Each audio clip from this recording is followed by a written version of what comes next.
Welcome to Surya's TV. Good evening news. Guntur మిర్చి యార్డ్లో రైతులతో మాట్లాడిన మాజీ ముఖ్యమంత్రి వైఎస్ఆర్సీపీ అధినేత శ్రీ వైఎస్ జగన్.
మంగళవారం రాత్రి బిల్లులు లేకుండా జీటీ ఎక్సైజ్లో ఆగ్రా నుంచి విజయవాడకు తీసుకువచ్చిన 107 కిలోల వెండిని ప్రభుత్వ రైల్వే పోలీసులు స్వాధీనం చేసుకున్నారు.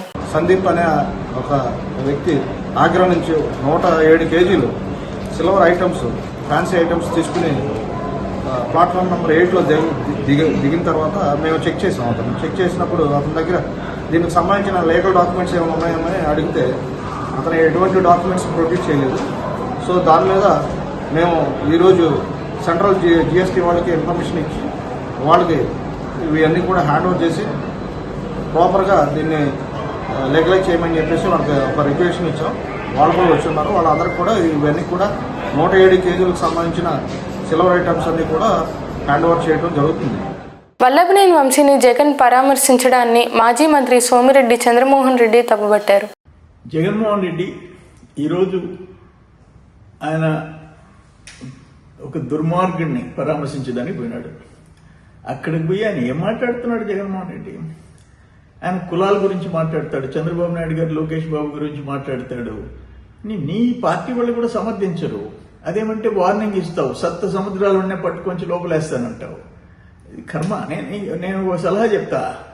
ఇప్పుడు ఈయన పోయి చూసి వచ్చావు, ఒక మనిషి అనే వాడు చేయని దుర్మార్గాలు చేసిన వాడిని జైలుకి పోయి పరామర్శించావు. అక్కడ మీ తల్లి పైన, మీ చెల్లి పుట్టక పైన చేసిన సోషల్ మీడియాలో వ్యాఖ్యలు చేసిన పోస్టింగ్లు పెట్టినవాడు జైల్లో ఉన్నాడు. ఆయన కూడా పోయి పరామర్శించరా, ఒక పని అయిపోద్ది. ఆ పని చేయి, నువ్వు మంచి పేరు వస్తుంది నీకు. ఇది దురదృష్టం. ఇటువంటి నాయకుడిని మనం సమాజంలో ఎంతమందిని పార్టీ నాయకుల్ని, ముఖ్యమంత్రిని చూసాం. కానీ ఇంత నీచమైన ఆలోచనలు ఉండే ఒక పార్టీ అధ్యక్షుడిని మనం ఎప్పుడు చూడాలి. అన్ఫార్చునేట్. పోలీసులను మాజీ సీఎం జగన్మోహన్ రెడ్డి చులకన చేసి విమర్శలు చేయడం మంచి పద్ధతి కాదని పోలీస్ సంఘం అధ్యక్షుడు జనకుల శ్రీనివాసరావు అన్నారు. పోలీసులను ఉద్దేశించి ప్రెస్ మీట్ లో పోలీసులు రిటైర్డ్ అయిన తర్వాత కూడా బట్టలు కూడా తీసి నిలబెడతానని చెప్పేటటువంటి వ్యాఖ్యలను ఆంధ్రప్రదేశ్ పోలీస్ అధికారులను తీవ్రంగా పరిగణిస్తూ ఖండిస్తూ ఉన్నాం.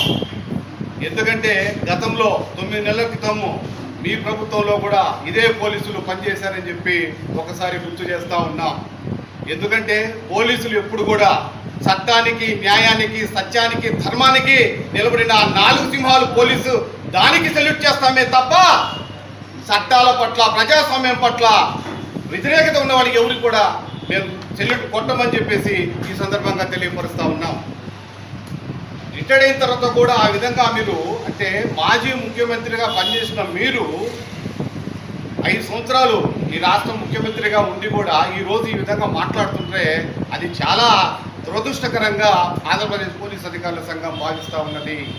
ఎందుకంటే మీరు ఈ విధంగా మాట్లాడటం వల్ల మీరే వీళ్ళు ఈ విధంగా మాట్లాడితే మీ కింద వాళ్ళు ఇంక ఎలా మాట్లాడతారో ఒకసారి మీరు మననం చేసుకోవాలి. అదేవిధంగా మీరు ఈ వ్యాఖ్యల పట్ల లాండ్ ఆర్డర్ ఫెయిల్ అయిపోయిందని ఆ వ్యాఖ్యలన్నీ ప్రజల్లో తీసుకొస్తే మీరు ప్రజాస్వామ్యానికి దీనికి ఏం సంకేతం ఇస్తున్నారో మాకు అర్థం కావట్లేదు. చాలా బాధగా ఉంది. మేము మీ వ్యాఖ్యలు మా ఆత్మధైర్యాన్ని మనోభావాన్ని దెబ్బతీసే విధంగా ఉన్నాయి కాబట్టి మీ వ్యాఖ్యలను వెనక్కి తీసుకోవాలని చెప్పేసి ఆంధ్రప్రదేశ్ పోలీస్ అధికారుల సంఘం నుంచి మీకు విజ్ఞప్తి చేస్తా ఉన్నాం. ఉమ్మడి కృష్ణా గుంటూరు జిల్లాల పట్టభద్రుల ఎమ్మెల్సీ ఎన్నికల్లో లక్ష్మణ్ రావును మొదటి ప్రాధాన్యత ఓటుతో అత్యధిక మెజారిటీతో గెలిపించాలని పీడీఎఫ్ ఎమ్మెల్సీ బొర్రా గోపి మూర్తి విజ్ఞప్తి చేశారు. పీడీఎఫ్ ఎమ్మెల్సీ ఫిబ్రవరి 27వ తేదీన కృష్ణా గుంటూరుకి సంబంధించి గ్రాడ్యుయేట్ ఎమ్మెల్సీ స్థానానికి ఎన్నికలు జరగబోతా ఉన్నాయి. ఈ ఎన్నికల్లో పీడీఎఫ్ తరఫున విద్యావేత్త, శాసన మండలి ఉపాధ్యాయుల, అధ్యాపకుల, కార్మికుల, నిరుద్యోగుల, గ్రాడ్యుయేట్ల సమస్యల్ని ప్రస్తావన చేయడమే కాకుండా శాసన మండలి బయట ఈ వర్గాలకు సంబంధించినటువంటి అనేక పోరాటాల్లో అనునిత్యము పాల్గొని నిరంతరము సమస్యల పరిష్కారం కోసం పనిచేస్తున్నటువంటి నిరంతర శ్రామికుడు కెఎస్ లక్ష్మణరావు గారు ప్రోగ్రెసివ్ డెమోక్రటిక్ ఫ్రంట్ తరఫున పోటీ చేస్తా ఉన్నారు. ఇవి జనరల్ ఎన్నికలు కాదు, రాజకీయ ఎన్నికలు కాదు. డాక్టర్ బిఆర్ అంబేద్కర్ రాజ్యాంగంలో ఈ రోజున మేధావులకి ఒక ప్రత్యేకమైనటువంటి స్థానాలు కేటాయించారు. ఆ స్థానాలలో మేధావి వర్గం ఎన్నికై ప్రభుత్వాలు సామాజిక అవసరాలకి భిన్నంగా వక్ర మార్గంలో వెళ్తూ ఉంటే ఈ స్థానాల్లో మేధావులు ఎన్నికై ఆ వక్ర మార్గంలో వెళ్తున్నటువంటి పాలకుల్ని సక్రమ మార్గంలో పెట్టి సామాజిక అంశాన్ని వైపు మళ్లించడానికి ఈ యొక్క మేధావి ఎన్నికలు ఉపయోగపడతాయనే ఉద్దేశంతో రాజ్యాంగంలో ఇవ్వడం జరిగింది. 2024 మేలో జరిగినటువంటి జనరల్ ఎన్నికల్లో అవి పొలిటికల్ పార్టీ ఎన్నికలు. ఆ పొలిటికల్ పార్టీ ఎన్నికలకి అభిమాన పార్టీలకి మొత్తం ఈ 2 జిల్లాల్లో ఉన్నటువంటి గ్రాడ్యుయేట్స్ అందరూ కూడా అభిమాన పార్టీలకి ఓట్లేశారు. కానీ ఇవి సాధారణ ఎన్నికలు కాదు, ఇవి మేధావుల ఎన్నికలు.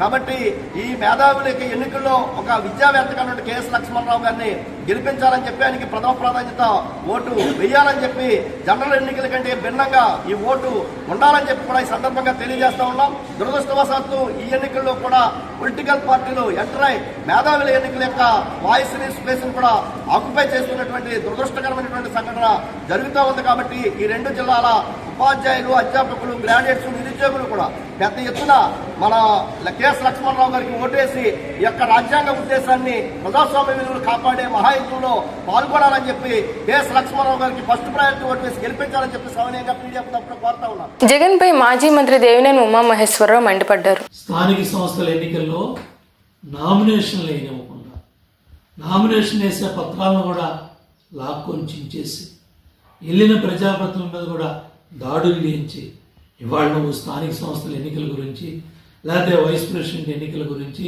లేదా మున్సిపల్ చైర్మన్ ఎన్నికల గురించి నువ్వు మాట్లాడటం అంటే దెయ్యాలు వేదాలు వల్లించినట్టున్నాయి. జగన్ రెడ్డి, నీ నాటకాలు, జగన్ నాటకాలు కట్టిపెట్టు. నిన్ను నమ్మటానికి ప్రజలు సిద్ధంగా లేరు. ఇవన్నీ నువ్వు చేసిన పాపాలన్నీ కూడా ప్రజల్లో తీసుకెళ్తావు. నువ్వు, నీ పార్టీ వీటన్నిటి కూడా మూల్యం చెల్లించుకోవాలి. తప్పకుండా నువ్వు చేసిన పాపాలకి, నువ్వు చేసిన దుర్మార్గాలకి, నీ దోపిడీకి ఇవన్నీ కూడా కటకటాలు లెక్క పెట్టే రోజులు మీ నాయకులందరికీ అందరికీ దగ్గరలోనే ఉన్నాయి. ఈ వార్తలు ఇంతటితో సమాప్తం.